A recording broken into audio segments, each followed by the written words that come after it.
Hello, नमस्कार. कसे आहात सगळे? मस्त आहात ना? आशा करते तुम्ही सगळे आनंदात असाल. तुम्हा सर्वांचं अगदी मनापासून स्वागत आहे आपल्या चॅनलवरच्या आजच्या या व्हिडिओमध्ये. तर आजचा व्हिडिओ थोडासा उशिरा येतोय आणि त्यातल्या त्यात हा जो व्हिडिओ मी तुमच्यासोबत शेअर करत आहे तर तो आहे जुना व्हिडिओ. म्हणजे दिवाळीच्या आधी हा व्हिडिओ मी शूट केलेला होता, तर तो तुमच्यासोबत शेअर करण्याचा सुद्धा राहून गेला होता.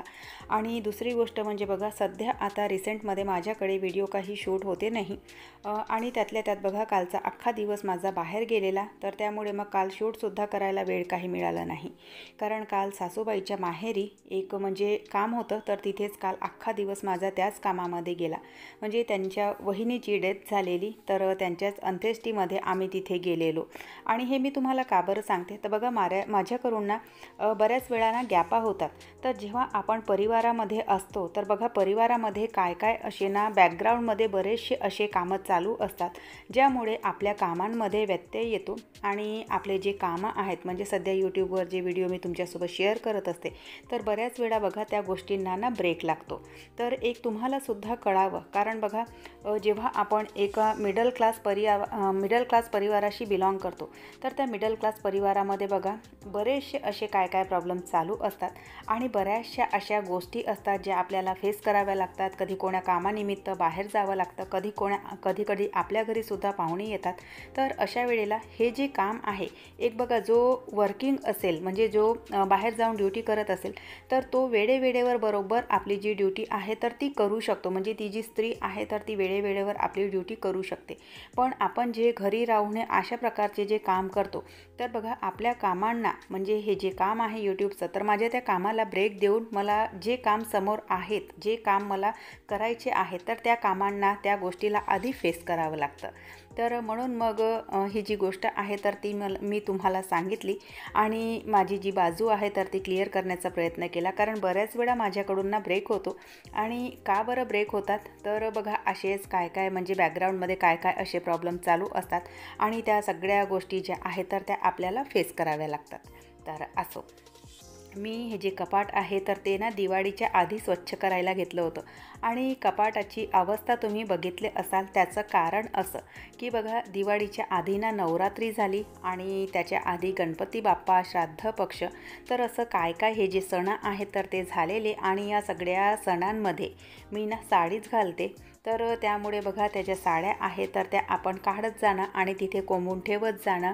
आणि त्यातल्या त्यात तेव्हाचा जो वेळ होता, सॉरी शब्द ना माझे आज थोडेसे इकडच्या तिकडे होत आहेत त्यासाठी. तर बघा त्यावेळेची जी परिस्थिती होती, तर ते जे वेळ आहे, ते जे शेड्यूल आहे तर ते इतकं बिझी होतं की कपाट मला ना जमवायला वेळ काही मिळतच नव्हता. तर त्यामुळे ना सगळं माझं जे कपाट आहे ना तर ते असं विस्कटल्यासारखं झालं होतं. आणि बघा बऱ्याच वेळाना जे कपाट आहे तर ते विस्कटल्यासारखं होतंच, कारण आपण कितीकही व्यवस्थित साड्या ऑर्गनाईज करून ठेवल्या तरी बघा एखाद्या कार्यक्रमासाठी किंवा कोणा गोष्टीसाठी आपण जेव्हा साड्या काढतो ना, तर त्यावेळेला बघा सगळ्या साड्यांना अस्तव्यस्त होतात. तर माझ्यासुद्धा साड्यांना सगळ्या तशाच झाल्या होत्या. आणि त्यामध्ये सुद्धा मग कधी घाईघुईमध्ये जर कुठे जायचं असेल ना, तर साडी मिळायची तर ब्लाऊज मिळत नव्हतं आणि ब्लाऊज मिळाला तर पेटीकोट मिळत नव्हता. त्याचसोबत कधी ड्रेससुद्धा घालून मी बाहेर जाते, तर त्यावेळेला ओढणी, लॅगिन, जी कुर्ती आहे तर ती कोणीकडच्या कोणीकडे अशी माझ्या अलमारीची व्यवस्था झाली. म्हणजे माझ्या अलमारीची जी परिस्थिती आहे तर ती ना अशी झाली होती. सोबतच बघा वरच्या जो ड्रेसांचा सेक्शन आहे तर इतके सगळे ड्रेस माझ्याकडे आहेत, पण तो सेक्शन पूर्ण खाली झालेला आहे. कारण बरेचसे ड्रेसांना धुवून मी अजूनही प्रेस केलेले नाही, कारण टाईम काही भेटत नव्हता. आणि ड्रेसांना किंवा यांचे जे काही कपडे वगैरे असतात तर त्यांना मी ना घरच्याच घरी प्रेस करते, तर त्यामुळे प्रेस करायला वेळ काही मिळत नव्हता. आणि मग समजा ऐन वेळेवर जर कुठे जायचं असेल तर मग तेच ऐन वेळेवर ड्रेस प्रेस करायचं आणि जायचं, अशी त्यावेळेची ना माझी परिस्थिती होती. तर त्यामुळे ना ड्रेसचा सुद्धा सगळा जो सेक्शन आहे तर तो पूर्ण असा खाली होता. आणि हे बघा म्हणजे तुम्हाला मी सांगत आहे, कारण बघा जे कितीकही व्यवस्थितपणे आपले कामं करण्याचा प्रयत्न करत असतील किंवा जरी मी कितीही सांगितलं तुम्हाला की नाही माझे कामं अगदी व्यवस्थित असतात आणि सगळे माझे कपडे म्हणा किंवा कुठलंही काम आहे तर त्यामध्ये माझं अगदी परफेक्शन असतं, तर असं नसतं बघा. प्रत्येकाकडून ना काय अशा चुका होत असतात. प्रत्येक गोष्टीमध्ये प्रत्येकच जण परफेक्ट नसतं. प्रत्येकच जण मी तर म्हणेन सगळ्याकडून ना अशा लहान मोठ्या चुका बघा होतच असतात. बऱ्याच वेळा आपण विचार करतो की जे यूट्यूबर आहेत किंवा ज्यांची लाईफ अगदी ना अशी स्मूथ चालते तर त्यांच्या लाईफमध्ये सगळं काही असं परफेक्ट होत असावं किंवा त्यांच्याकडून सगळ्या गोष्टी व्यवस्थितच ठेवल्या जात असाव्या, तर असं नसतं.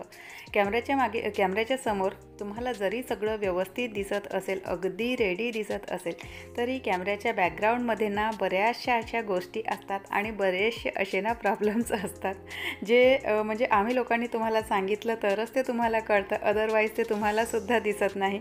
पण माझ्यासुद्धा बघा कपाटाची अवस्था अशीच झालेली होती. सगळी अशी ना सगळं जे कपाट आहे तर ते पूर्ण असं अस्तव्यस्त झालेलं आणि बऱ्याच वेळा बघा कधी कुठे जायचं असेल ना तर ऐन वेळेवर मला ना कधी साडी प्रेस करावी लागते, कधी ड्रेस प्रेस करावे लागतात. तर माझ्यासोबत तर ना नेमकं असं होतं.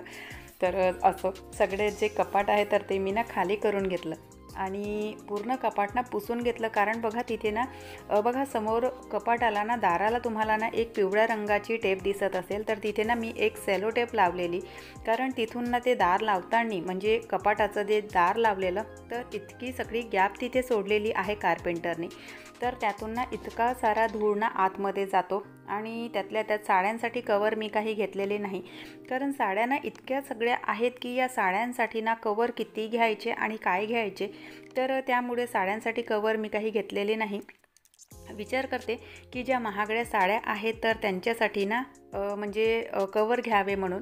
किंवा मग जर बघा तुमच्या कोणाकडे ना या धुळीसाठी म्हणजे दाराच्या याच्यातून बघा जी धूळ जाते तर त्यासाठी काही सोल्युशन असेल तर नक्कीच मला सुचवा. बऱ्याच जणांकडे बघा फर्निचर असते आणि अशाच प्रकारचे आजकाल ना अशाच प्रकारचे दारं लावल्या जातात. तर जर तुमच्याकडे काही त्यासाठी सोल्युशन असेल तर मला नक्की कळवा. तर सगळ्या ज्या साड्या आहेत तर त्या बघा मी ना घडी करून घेतलेल्या आणि सगळ्या ज्या साड्या आहेत तर त्या बघा पूर्ण अशा ना अस्तव्यस्त झाल्या होत्या तर त्यांना व्यवस्थित पूर्ण घडी करून घेतलं. बऱ्याचशा माझ्या साड्या पिको फॉलच्या आहेत. मागच्या वर्षीपासून माझ्याजवळ साड्या पडलेल्या आहेत तर त्यांना पिको फॉलसुद्धा झालेली नाही.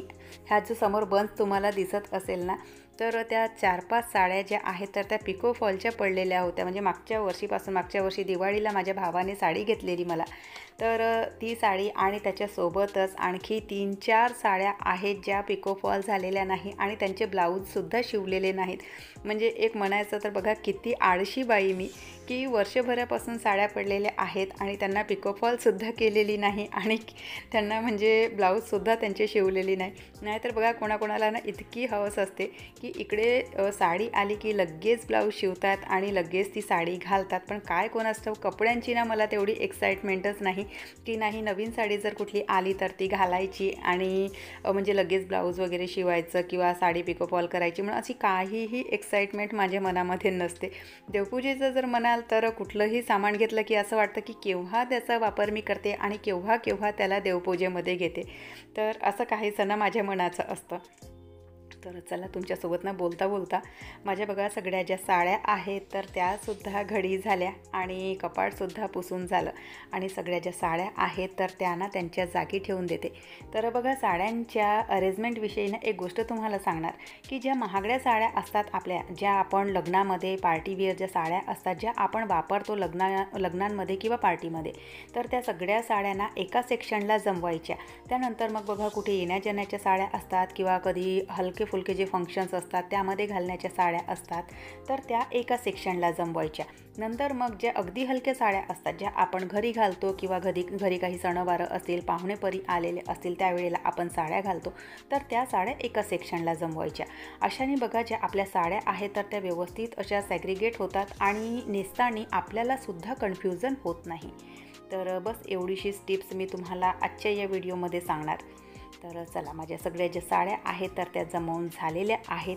व्हिडिओ इथेच संपवते. आशा करते तुम्हाला आवडला असेल.